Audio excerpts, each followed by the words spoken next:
Atëherë ju përshëndes edhe të shikojmë pak këtë fundjavë, këto 2 ditë, të shikojmë pak se çfarë të rejash ka apo çfarë të rejash do të vinë sipas letrave, nga djali i cili rri i heshtur apo dhe nga vajza që rri e heshtur.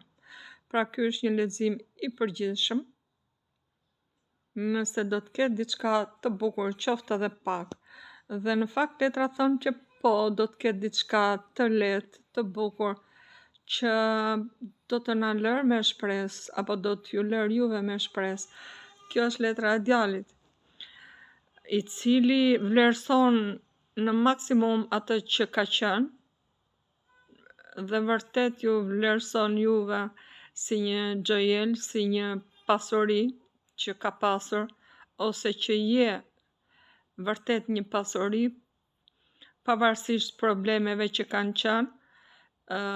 Këtu unë shikoj edhe lot, por kjo letër më tregon edhe këshillon se nuk duhet të nxitohemi për të marrë një vendim drastik.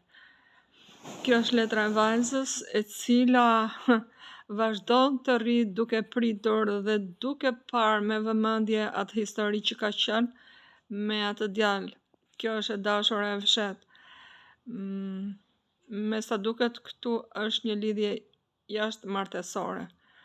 Një vajzë që rri duke pritur dhe duke parë krejt historinë, por duke mos bërë lëvizje. Dhe diçka e bukur po vjen, por diçka e lehtë që t'i jep shpresë. Të shohim se çfarë do t'jetë kjo diçka e lehtë, ndoshta një vështrim, ndoshta një sinjal, ndoshta një fërshëllim, ndoshta një burie poshtë shtëpisë, apo thjesht një kalim aty, apo një sinjal nëpërmjet personave të tretë. Kalofshit bukur.